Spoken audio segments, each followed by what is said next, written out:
Well, way back. I mean, way back. It was like episode 16. Wow. Yeah. Okay. I made the traditional Roman dish, Cacio e Pepe, which basically is just cheese and pepper. Basically what it is.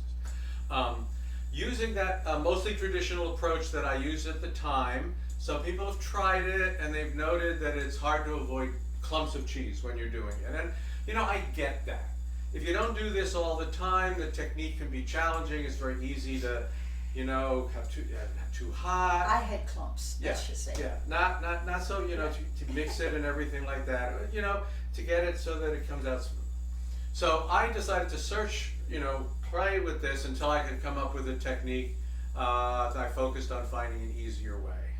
So just to recap, it's only got 5 ingredients. It's got pasta, cheese, black pepper, water, and salt. That's it. So what I have is 6 ounces of linguine in this salted water. I've got a half a cup of pecorino romano cheese, a teaspoon of black pepper. Okay? I'm only using about half as much water and salt as I normally would because I need the starch. That's, you know, that's what makes the sauce, is the starch. So what I have, I've got this, I've gone to non-stick. I've got a non-stick skillet. And not too high of a temperature, it's kind of like a medium-low. And I'm just going to take some of this and put it in here. It's kind of like at a simmer temperature. Okay? And then I'm going to take the black pepper and put it in there. And the idea is, and I may turn it up just a little bit, the idea is to basically get the black pepper mixed in with the water and the flavor from the water. Now, what I have here is the pecorino romano, and I put it in a little food processor. This is the half a cup. Now you could do it with a, you know, I'm going to do it with this little mini food processor thing. And what I'm going for is about a 1/4 cup of water, a little less than that, about a 1/4 cup of water.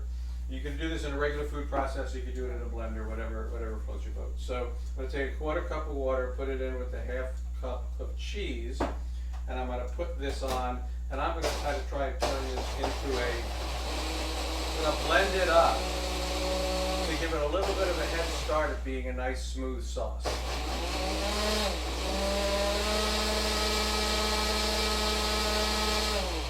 All right. So what's the consistency you're looking for? It's very liquidy. It's like milk. Yeah, okay. Okay, it's like milk almost. Now the pasta's been in there for a couple more minutes. I got the water in here. I got the pasta in here. I'm going to take the pasta out. This is the linguine. I'm going to put it in the pepper water. That's step number 1. I want to infuse this with the pepper water flavor. Okay, so I put that in there, and again, it's not too high. It's a relatively low temperature. I might turn it up just a little bit as I add this. Okay, and so now the next thing is, once I get that in and I get, you know, that mixed in like that, and I've got the pepper all over the place, and it's still got water in there, right? Because that is part of the sauce. It's very starchy water. Move this out of the way. Okay, so the other thing I'm going to do in order to help it not clump is take it off the heat. All right, so I'm going to let it sit there. Turn this off. Let it sit for a minute. Not a minute, but I'm going to do a little bit, because what I want to do is when I add this stuff in, I don't want it to glom up. And that's the other reason for the non-stick, right? Because with the steel, it starts to adhere to it, and that kind of can make it. If you're fast enough, it's not a problem, but otherwise, it's going to seize up on you. So I got it off the heat. I got this ready to go. I got my milky cheese sauce here, and now I'm just going to mix this in like this. Okay? Keep in mind this is supposed to be a sauce, right? Right. All right. Mix that up like that and like so. Okay? There. And that's it. Yeah. I mean, that's basically it. All right. Now we're going to give it a taste and see if it is cacio e pepe. Take a little bit. Here we go. Twirl it around on the board here.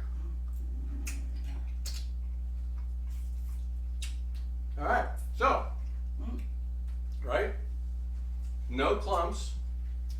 Look, it doesn't even look like it has cheese on it, but you get this intense cheese flavor Mm-hmm. as soon as you taste it. Yeah.